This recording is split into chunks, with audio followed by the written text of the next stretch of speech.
The climate crisis is a water crisis. We experience it primarily through too much, too little, or too dirty water. This year alone in Europe, droughts struck in Ukraine, the Balkans, Hungary, while floods hit France, Italy, and Spain, to name just a few examples. Statistically, 9 out of 10 natural disasters are water related. In short, there is no urban resilience without water resilience. Today, we want to explore how cities can prepare. This is episode 40 of the Urban Lunch Talk series on the future of urban water resilience. I am Jakob Schabus. I work for IQ Samhällsbyggnad, the Swedish Center for Innovation and Quality in the Built Environment. And I also work for the European Partnership Driving Urban Transitions. And today I have the great pleasure of moderating this conversation. In this Urban Lunch Talk, we will explore the main challenges cities face when it comes to urban water resilience. And we will also look at what options they have to act. We have experts joining us from different disciplines, both with a practitioner background working for municipalities, but also a research and innovation backgrounds. And our speakers are in alphabetical order. Palla. She is associate professor at the University of Genova and part of the DOT Green Storm project. We have Niklas Thidevall. He is senior researcher at RISE, Research Institutes of Sweden. We have Rosalina Wenningsted-Torgard. She is project leader climate adaptation at Copenhagen Municipality. And before I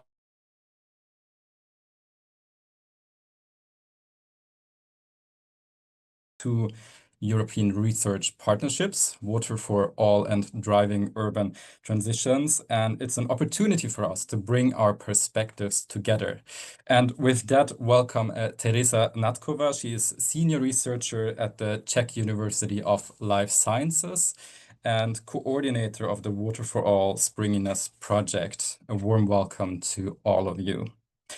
Before we begin, I would like to mention that this webinar is being recorded. It will be published on the DOT YouTube channel in a couple of days' time and shared with everyone present today.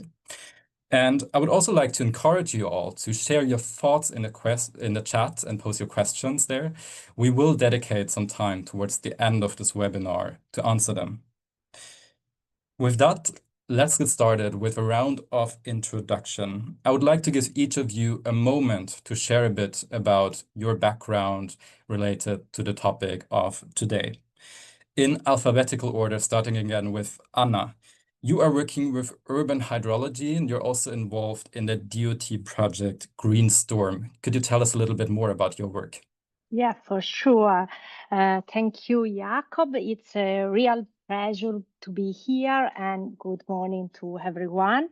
I'm Anna and my work mainly focuses on how we can manage water in urban areas, combining both experimental and modeling approaches. I am especially interested in solutions like sustainable urban drainage systems, green roofs, bioretention cells, and rainwater harvesting system. I've also worked on understanding extreme rainfall and climate change patterns and how they relate to flood risk, including the social perspective. Over the year, I've involved in different national and European projects on the sustainable water management.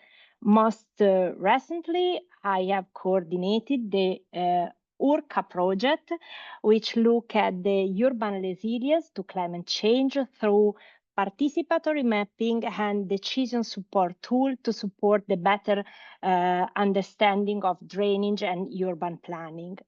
Furthermore, as you anticipate, I am the PI for the University of Genoa in the Green Storm project that is about design nature-based solution for managing stormwater and creating more resilient and livable cities. The project, the Greenstone project, is coordinated by École de Pont, Paris-Tech, and bring together 14 partners from 5 European countries, in addition to Italy and France, starting from the north, Sweden, reaching Denmark, and till the south, Greece. And this great diversity offers a good opportunity to explore how different climates, different urban environment, and different social and technical contexts can influence stormwater management solutions. Thank you. Excellent. Great to have you here, Anna. Next up, we have Niklas Thidevall. Niklas, you are a lawyer by profession and also a policy researcher, and you look into how insurance companies and banks are affected by climate risks. Could you tell us a little bit more about your work? Yes, and hi everyone. My research and my involvement in innovation projects in Sweden started off with the cloudburst in Sweden, in Gävle, where we, within a few hours, got over 100 millimeters of rain, which affected, of course, a lot of properties in the area. What we realized after that event that has been in many ways overlooked is the necessity to look at the vulnerabilities of individual buildings, not only looking at, for example, a risk map saying here you could find water in a cloudburst, but also look at the buildings, which buildings have basements, how is the sewer system connected, etc. And by having information about certain vulnerabilities, you could identify more better, so to say, which properties would be affected. And this, of course, is very important for insurance companies and then also banks. They today have too little knowledge on which properties will be affected. And if you in the future will not be able to insure the properties as you will today, it will be hard to finance them, and that will affect the value of the properties very much. But what's positive in this as well is that we saw that minor changes, for example, installing a backflow check valve or adding something to prevent water from entering the building could make a big difference. So it's not always as bad as you could imagine, but you need to know the vulnerabilities in your specific case. And the banks and insurance companies need to know this as well in order to be able to inform their customers what they could do to make things better. Great to leave us on a hopeful note there. I like that and looking forward to hearing more. Next up, we have Rosalina. Rosalina, you told me that you were very fortunate that you are working with the things that you have studied and researched before. Could you tell us a little bit more about your work and your background? Yes, hello. My name is Rosalina. I work as I'm an urban planner, trained as an urban planner and architect, but also have a background in research in how do we do what are the qualitative aspects, you could say, of when we upscale systems like this, when we upscale climate adaptation projects. So I think I'm incredibly lucky to be able to work with this in practice. From a practice perspective, I am in the city of Copenhagen, which is the capital city of Denmark. And since we had cloudburst in 2011, before that as well, but in 2011, it was made very clear that it was necessary to do something on a citywide scale. And where we are now is that since 2021, we have had a change in legislation, which means that we now have to rethink how we do climate adaptation nature-based wise according to these new conditions that we have. What we did in 2011, 12, 14, these years, was that we formed a citywide strategy based on some simple principles of nature-based solutions. It was not called nature-based solutions at that time, but that was in effect what we were doing. So looking for these landscape-based alternatives across scale to be alternatives to the more traditional systems that the supply company would usually do underground. And what we see now is that we have some changes in a bit related to what Niklas was explaining. How do we even establish the costs of damages for having these, in this case, extreme floods? And how will that affect the costs that we can use as a basis in finance of what to do to mitigate this and to adapt the existing city into this? So that's where we are now. We are currently redoing our climate adaptation strategy, also the urban nature strategy.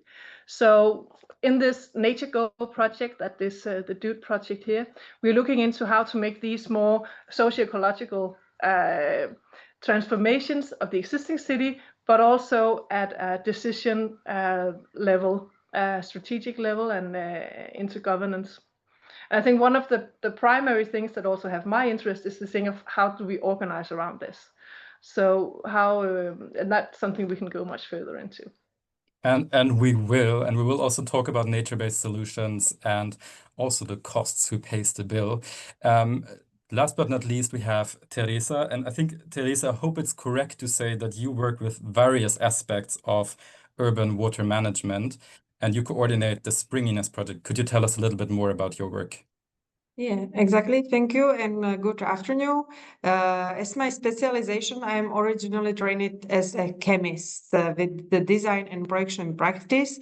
And over time, I have specialized in connection technical solution for the water and soil management with the broader landscape and urban planning. As you mentioned, currently, I am working at the Czech University of Life Science at Faculty of Environmental Science, and I am leading Springiness project, which is focused on managing rainwater and groundwater in urban areas using green-blue infrastructure.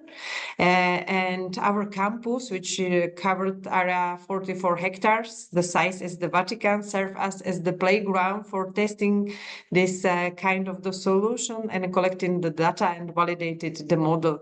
Today, I'm proud that I can a little bit discuss our interdisciplinary cooperation with Czech, Polish, Portuguese, German consortium. Main topic is reuse the wastewater and grey water in urban area. It's definitely promising solution for addressing increasing water scarcity and mitigation the impact of the climate change. However, its implementing is challenging by regulation inconsistency, the presence of the emerging pollutants like the pharmaceutical product, daily care product, and also concern the long-term health and environmental risk. And we are focusing on the technical design of the solutions. It's mean in hand with the nature-based solution, we optimize the biofiltration and sorption media, also make them cost-effective and find the nature-based alternatives for improving effluent water quality. We are developing proxy indicators of the water, and we are focused also on the social acceptance of this solution through our project. We built our solution also on the hydrological modeling and very progressive technical solutions and digital modeling. Perfect. Briefly. And cost-effective solutions is definitely also something we want to talk about today. Now, when preparing for this webinar, I looked for a definition of urban water resilience, and one sentence that stuck with me was that a water-resilient city is one that can not only survive, but also thrive in the face of water-related shocks and stresses. Now, I would like to know from our panelists, maybe we can do a bit of stock taking. What are these shocks and stresses, and what are the main challenges we face right now, and how will they evolve in the future? If I can maybe directly pass it back to you, Tereza. Yeah, it's true that water systems are increasingly vulnerable to a range of the shock. We already talked about the extreme climate events like flash floods, droughts, heat waves, and infrastructure failure, pollution incident, and also institutional disruption and economic instability. This shock can overwhelm and severe disrupt water supply system, expose the population to the health risk, and delay crucial investment. And addressing this pollution, nature-based solution, and proxy-based water quality monitoring is equally vital, and ensuring the long-term financing through the innovative tools like resilience bonds or cost-sharing scheme. I just believe that truly resilient urban water system must be adaptive, decentralized, and inclusive, technically robust, and socially fair. Excellent. So you've already mentioned a couple of challenges we face. That is heavy rains, that is floods connected to that, of course. Pollution, I also heard. And I think one last one that we can maybe add here are droughts, the other side of the coin, too little water. Now, I'd like to know from our speakers, you have different backgrounds. So from your perspectives, what are the most important tools that we have, that cities have, to increase water resilience? I think one thing to bear in mind here is that you need the money to do this, and it's hard to just say, okay, this should be taxpayers' money doing all the adaptation measures, because I don't think that will be enough. And it would also be hard when you have to put that in perspective of you need care for elderly, you need schools, etc., etc. So finding ways to involve private money here is essential. And it's often easier to make adaptations on the properties themselves. For example, installing the backflow check valve, as in the Gävle example, than to make these major public investments in parks, etc., where you can store water in a flooding event. So information and economic incentives are key, and municipalities, by providing data about which risks are affecting the individual properties, not like a general risk map, but okay, so your property will have a water level this height, and together with the information about the height of the ground floor or the basement, banks and insurance companies can give incentives for property owners to take action here. And for example, in the Gävle event that I mentioned before, 80% of this multi-billion SEK event could have been avoided with just installing these backflow check valves. So if you can identify through data which properties have a risk, for example, of water at this height and the level of the vulnerability of the buildings, then the private money will flow in that direction. Basically, they will start to do things about it, because the insurance companies will say this, okay, so this is a foreseeable event, which makes it hard or impossible to get insurance. And if it's hard or impossible to get insurance, then the banks will react and say, okay, so the collateral here is not worth as much as you paid for it. But again, this is not to put any individual property owners in a bad position here, because most of these risks you can do things about. And you can make adaptations on or inside the building to make this better. Excellent. That was already a couple of points, I understand. Bringing different actors on board, bringing financing on board as so often the key question when it comes to climate change. But Niklas, I also heard you talk about monitoring and data, and I suppose in that way also preparedness and understanding what's coming. And I saw that you had your hand up. Is there different factors you want to add? Yeah, I would to add some point concerning mitigation strategies paired with adaptation strategy, and for sure to support mitigation strategies, it is needed to deploy at the city scale different kind of solution that can work together from different point of view that can manage different risks. And for sure, moving from the adaptation strategies, I would like to underline even more that the citizen awareness, it's already the first measure of adaptation for this climate risk. And that comes back to having inclusive processes, as I understand. Exactly. Would you then say that it's important to have some form of citizen involvement, citizen engagement when thinking about how do we increase water resilience? Yeah, I get some nodding there. Tereza, please go ahead.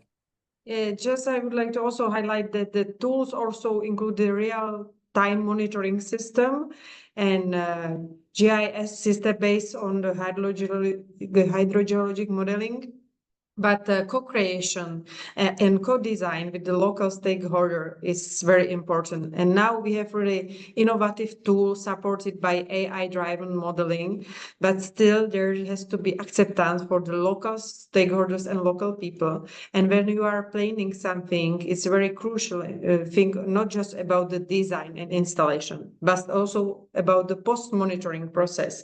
And be sure that this post-monitoring process will be covered with the financing system, and will at the start of the project will have defined the final stakeholders who is looking for this data, and also data management plan will be co-created with the final user of this solution and the final company or people managing the management and taking care about the system. Excellent. Rosalina, before I pass on the word to you, I would like to ask, when we talk about local stakeholders, who is that? Who can I imagine there? Is that like a local group? Is that citizens? Is that a company? It's mixture. But when you see this place connected with the water, very often the municipality is the level which has the bigger responsibility for this kind of the solution. But the user are the local people who are spending the time there, and the local people is also local companies, because when you make the nature-based solution, you add the value to this place for well-being, but also for the business property or some shops or providing some services. You change the value of this place also from the business perspective, and then it could be also financial contribution to take care about this place. So if you're changing a park to make it more water resilient, it's good to talk to people and say, this is what's happening. Yeah, this is why exactly. it's good. And make we want it to hear from visible you. and discuss the data, and not just in the environmental contribution, but in the social and economic point of view. That is not for free. It's not without the maintenance. Very often we talk about the nature-based solution, something like very cost-effective and with the low maintenance, but it's not true. Still, it's the garden. And if you have experience, I believe that most of them, it's a hard time to take care about your garden. Yeah, I have so many follow-up questions to this, but I'm now going to pass it on to Rosalina, who had her hand up for a while now. Rosalina, please. Well, it's in line with what we're just talking about. I think one of the things that is that we have found to be very useful, besides the good things that you're talking about, is also this thing of having a shared overview. Because we working within one specific geographical area, this situation of having, of course, updated with newest data, but to have like a map. We have like a shared map called the KK map, which is the Copenhagen Municipality map. And it's very, very important for us to be able to collaborate. So when we have this possibility of laying these themes of different information into each other, so we can see every time we want to start a new project, synergies are very important. These area renewal, some of the most successful projects that we have had are area renewal projects, places where we have people dedicated to be for maybe 5 years or so locally into the community, having these all of these local stakeholders involved in the process. If we can have that go together with the climate adaptation projects, we really get something that becomes generator also for finding funding for doing this. But we also know that chasing these synergies is not always possible. But in any case, it takes time. So this thing of having time as a resource is very, very important. So it's time both in the day-to-day basis to talk to each other, but also time in a continued state over a longer period of time. Some of these things take many, many years for the idea to, for the problem to be identified, to start planning how can we make this go together. It takes time.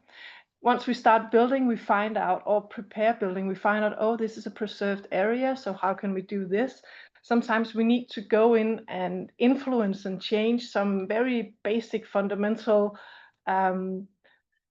terms that would make it possible to even realize this. So time is a very important thing. And that makes a lot of sense to me, because it is just not that way that you once adapt to climate change and done. It is a continuous process, and therefore needs time, needs continued attention and forward planning and involvement of communities. Niklas, please. Yes, and Rosalina mentioned the maps and the availability of information.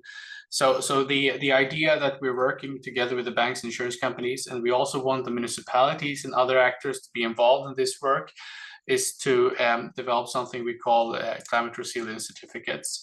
Basically something looking like the energy performance certificates, but on the vulnerability and the risks facing a building. So you could get similar to an A to G scale where every building is pointed out. Then you as a municipality know not only where are the risks, but also where are the vulnerable citizens here.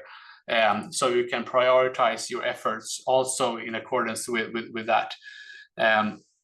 And this was, and for example, you can then see if you have in an area, you have a sewer system that's old and does not have the capacity that's necessary to have, then if you know that there is also vulnerable buildings here, then you could say, okay, I will prioritize this area before that area, even though the risk seems higher here, considering where high and lows. But if the buildings are more at risk here, then you might prioritize that before.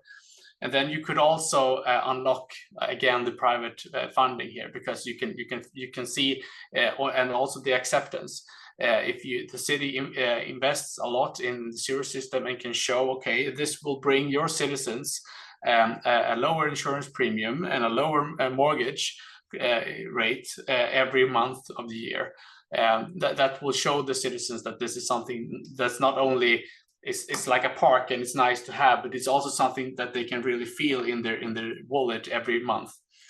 And we're also seeing that the climate resilience dialogue, the Commission's work that they have been doing, that they encourage public authorities to consider something looking like the climate resilience certificates. But here it's necessary to see that the banks, insurance companies, and others that are working on a European level, they need to find ways to have a tool that can be used in different countries. If you are a bank stationed in Sweden, having business in Germany, and you're selling the covered bonds based on these mortgages to a bank in Spain, they all need to be able to compare and understand the risks that they're taking, and giving a better financial situation to the properties that have taken these measures. Excellent. I think you've now already answered a bit my next question, which was, how can we decide which areas should be protected or not? But I do want to also follow up to that question and say, who will pay, as we expect higher water-related damages? And I think that's a question for both of you, Niklas and Tereza, if you want to answer that.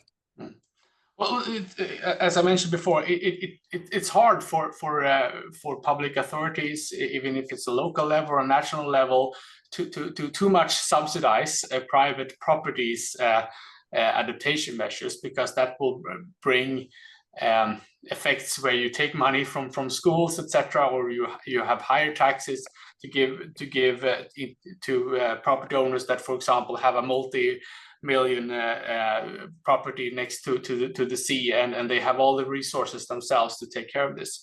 So you need to balance, you need to see which properties are at risk, and then see, okay, which buildings have the most adaptation potential. That's where we would like to put the public money, and also consider, is this a person that's, for example, is not a high income person?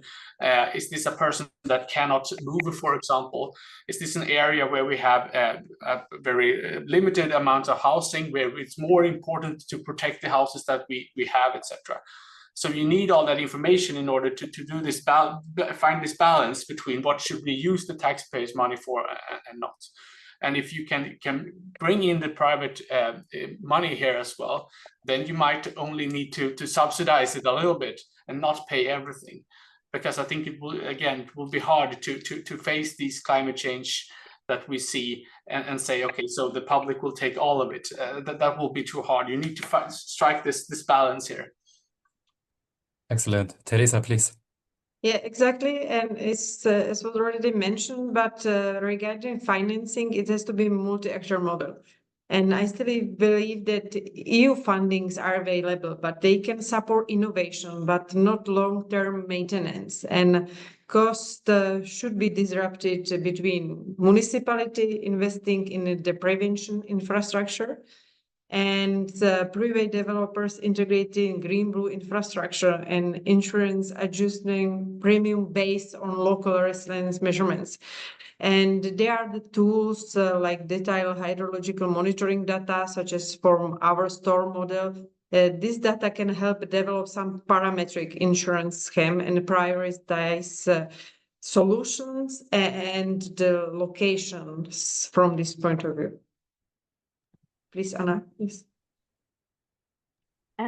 And also we have already mentioned the selection, the choice is a governance choice, is a political choice also. Modeling and reliable modeling based on data can suggest some optimal solutions and optimal location, but then it has to be from the communities, from the municipality, from the public authorities, define an acceptable level of residual risk.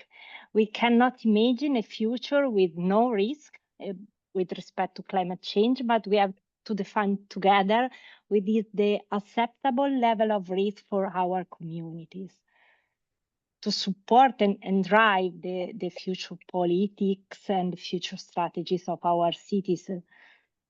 Yeah. Bottom-up approach from this is crucial, is very important. And when data are very sensitive, and now we have available a lot of the data, but sensitive is interpretation and proper interpretation in the right context. And it has to be local specific. And does that also mean locally led, or is that primarily community involvement, but with a clear idea already set out?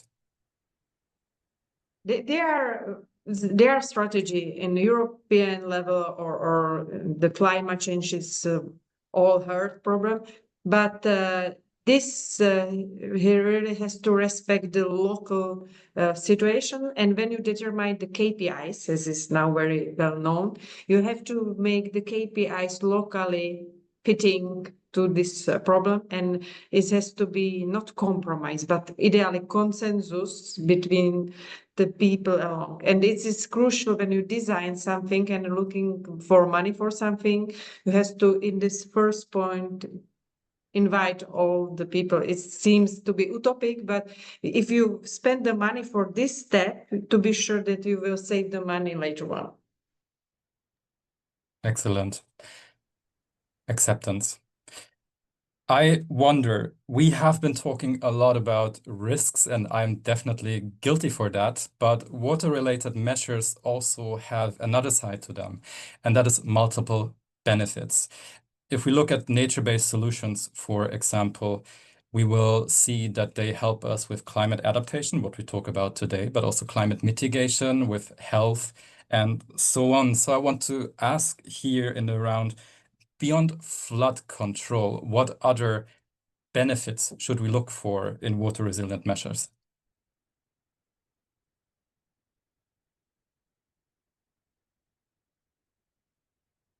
Rosalina, please. Well, it also relates a bit to this thing of who to pay and the finance of it. That I won't go into that part of who should, but only to say what we do as it is now. What we can do when you have this multifunctionality is then that's what we say we could have something that is for the benefit of people living close by, for the very close neighborhood, but we also have things, especially when we're working with the ecosystems and working with means of transport like bicycle infrastructure or other things, something that connects the city on a broader scale. So in that sense, we would usually look into the multifunctionality also here being in different scales. So we can have things of having this water management part in the surface being something that binds things together, but it can also be something that divides the areas. So in any case, we have to look into the context when we put in these projects. We can have playgrounds in which we can play with the water. We can have use of the water for watering trees.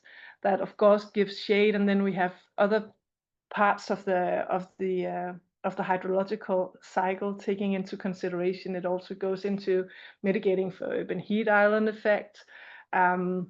We have experimental projects also seeing if it can capture some of the pollutants in the air or other things related or noise reduction. So these multiple benefits can both be recreational, biological, but also within the water cycle in itself. So definitely, but also knowing that then we reach this thing of the paradox, so that we can have something that goes into also a prioritization. So it's not only a prioritization of where to reduce the risk mostly or the damage mostly, but also and where to have the highest potential.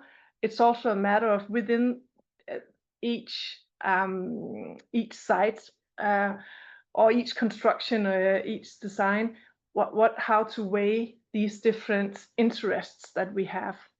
Sometimes we can overlay them. Sometimes they need to be alongside of each other. Other times you can have the whole cycle of seasons or of the weather conditions that makes it possible to have multiple uses at different times and have things to coexist in that sense.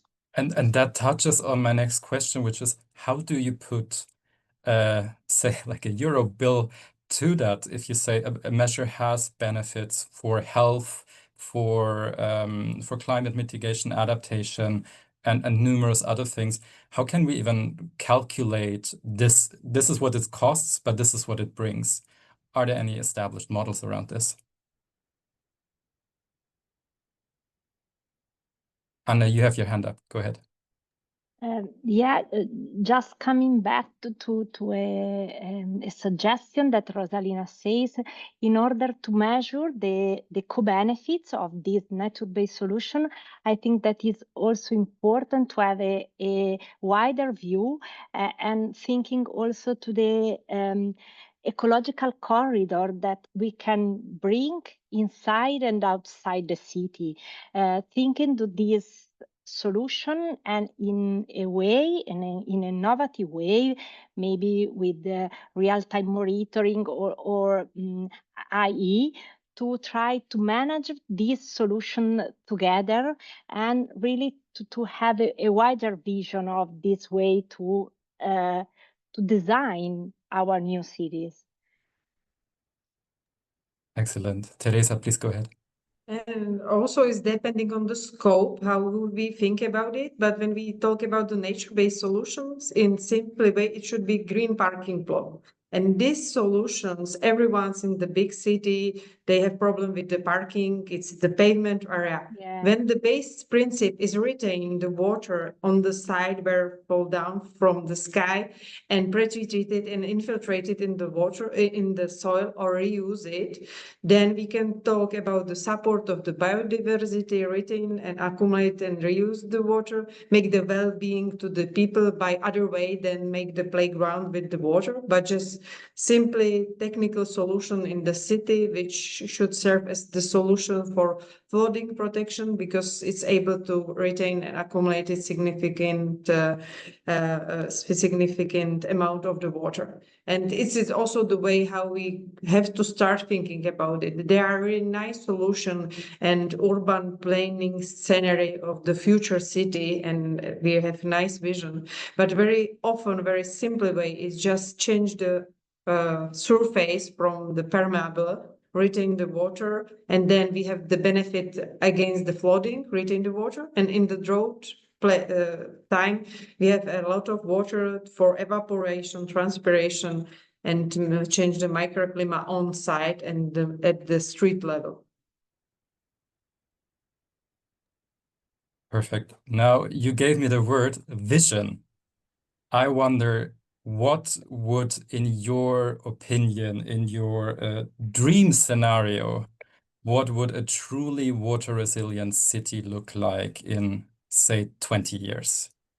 Is there some factors that would define it? Niklas, if I can give that to you. I would like the answer to that to be that the balance here between the municipality and all the companies and citizens living in the area. Everyone need to be aware and look and have a look at their own house, so to say, and say what can I do myself and what do I need the municipality's help to do. It's very hard to do this like from the municipality perspective alone, because there are a lot of details that you cannot take into account as a municipality. But have the whole society to do this together, and we've done that before in other areas, but we need to maybe like to do this again and take this as a joint effort here. Excellent. Anyone would like to add something to that? Yes, Rosalina.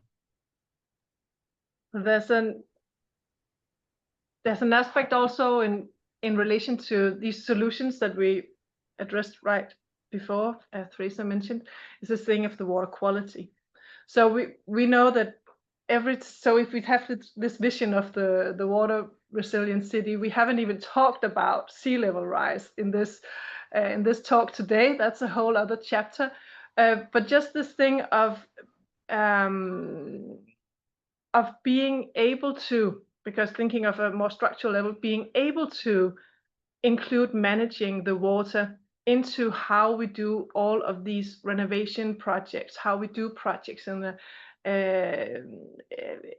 restoring the city, how to redo the city, that will happen for the next 100 years. If we are able to think the water cycle and the full water cycle into that, and we also have the possibility of cleaning the water to make it clean enough to go into the water bodies, and in that sense provide a healthy cycle, that would be quite ideal.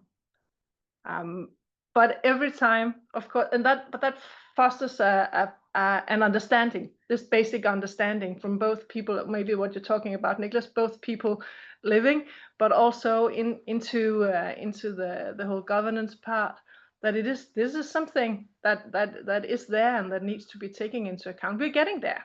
Again, back to the maps, this thing of including it in what comes up whenever you plan something new, to know that these layers of information are taking into account because they are updated, they are ready, they are into the database. That's a good start. So in that sense, so we have like the physical structure, and every time we go out and make something else in the physical structure, we have this this thinking in mind. That would be quite Now, I understand you say we really need to streamline water into different processes to keep water in mind. And you would say that the understanding that we need to do that is growing. Does that mean it's growing in the municipality of Copenhagen, or would you say there's a general increase of this awareness? Well, then we're back at this thing of the time and the continuity, because it takes time to build capacity for doing this. It takes time. And we know that also over time, people tend to do something else with their life. So we have people coming in and going out. We have new people going into education, getting the newest knowledge that people before didn't have. So this thing of being able, that's also a kind of an ecosystem thinking, that we are able to, incorporate people who are carrying knowledge over a longer period of time with people coming with fresh knowledge into how the daily work is just as important as this thing of having the updated data maps. So can you just repeat, Jakob, your question, just for me to answer quite concise? Yeah, absolutely. But I think you've already given a good answer. Is how do you feel like it is increasing the understanding that we need to think water in different things we do? Both and. So that's the paradox again. Because Yes and no. as I can see for having years, both in first research and within the field and also here, I can see it growing. But I also see how vulnerable it is. Because just as the flood can come and tear away the new constructions that we have made in the city physically, the same can go here. So very easily it can be gone again by people carrying knowledge being away, by system breakdowns of the data, maybe of cutting finance to aligning the data, to allocating time to do these things and work together. So the whole vulnerability goes hand in hand with the resilience part, being aware of that and being aware of how do we make a resilience that can manage these fluctuations that is just life, and society. Absolutely. So both and. Yeah. Tereza and then Niklas, I think you also had your hand up. Yeah, I would like to just mention also the circularity principle, because this is crucial. And when we design something now, we have to also thinking about the availability of other sources. Don't take it separate the water topic. And when we thinking about the sources for the materials, we are thinking about the circular concept.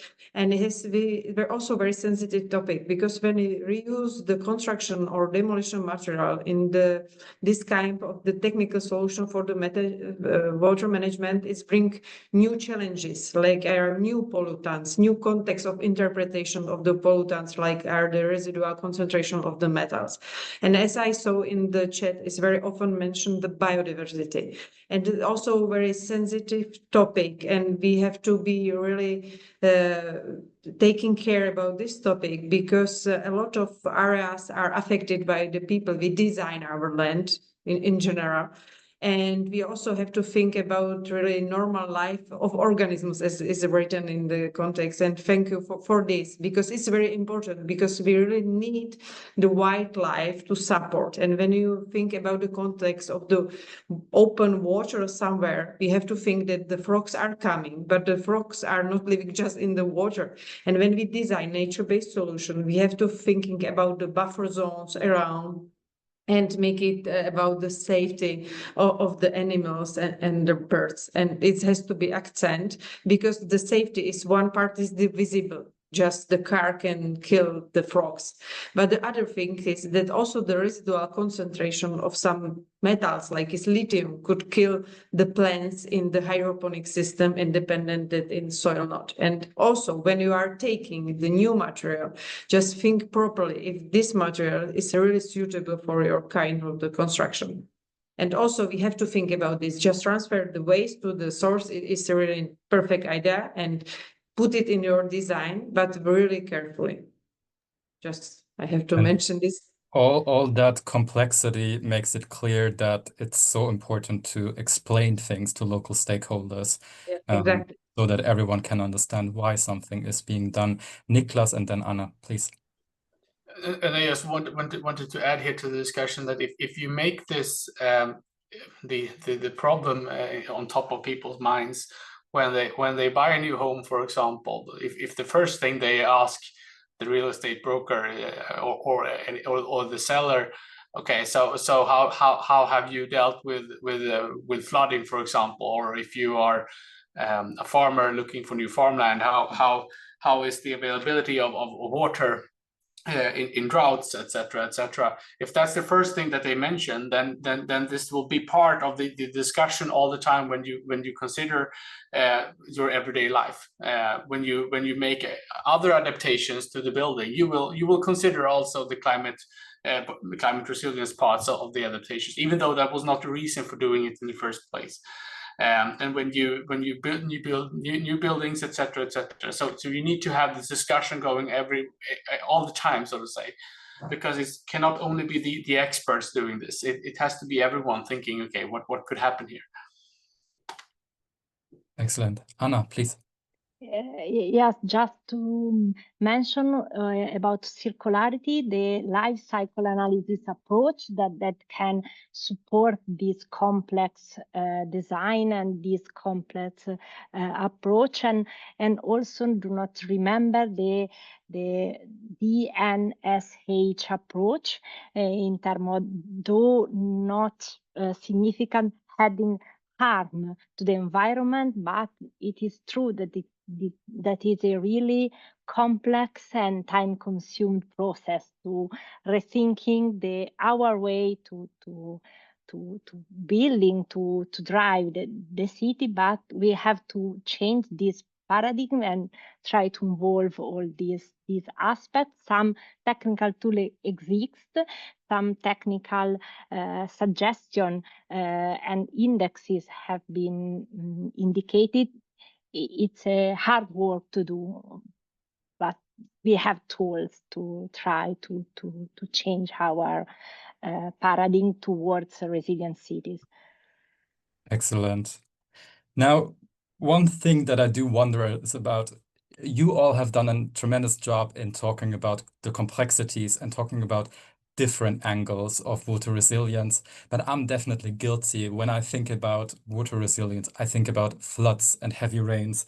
So I do wonder, do we put enough focus on the different aspects of the water cycle? Do we talk enough about droughts, for example, and what consequences they have?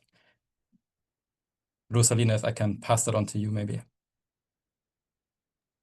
Yeah, well, I think it's very natural for us to think of something that is very sudden and dramatic compared to as firstly, and then these things that happens gradually is something that, okay, we get to it at some point.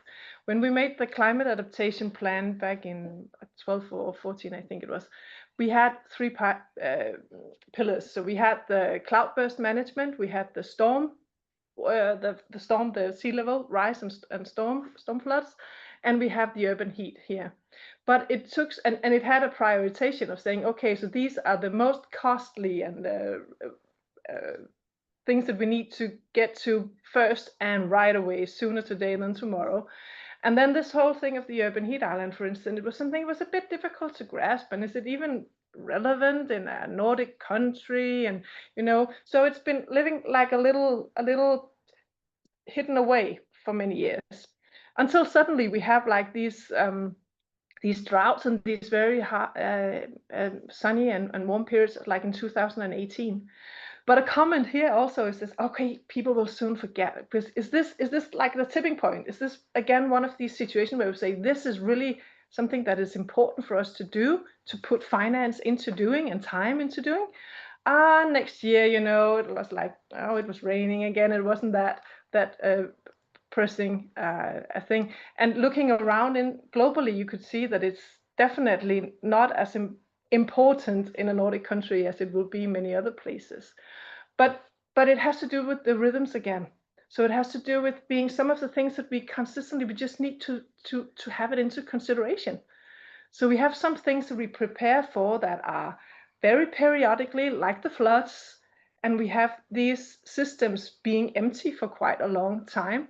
We plan for them to be able to manage this, or the dikes that we put up, or whatever fortification we put up for the floods, that will be empty most of the time. And then we have the other part, this part that is part of the daily and the yearly rhythm, this thing of, okay, gradually thinking into, okay, how can we make urban comfort better? How can we have all of these things that goes like, you know, like the basic foundation of the city as well. And that's like the pollution, that's something like the heat mitigation and things like this. So so I think that's part of the reason. And yeah, absolutely. Now, before wrapping up, I would like to ask all of you a question around do's and don'ts. Could you name one do and one don't for municipalities that want to increase their water resilience? And maybe now this time we'll go counterclockwise, starting with Tereza. Regarding my point of view and based on my personal experience, invest to visible pilot site and a cross-sector collaboration to show what is possible. Best practices are very important, and don't forget on your pilot covered all step and stage which has to be done to make it reproducible and scalable. And regarding don't treat water issue in isolation. Link them to the climate, biodiversity, and social justice. Perfect. Quick and very good. Next up is Rosalina. Yes, for the do, it would be this thing of the interdisciplinary, thinking across scale, thinking interdisciplinary in how we also organize around the work. And balance this paradox.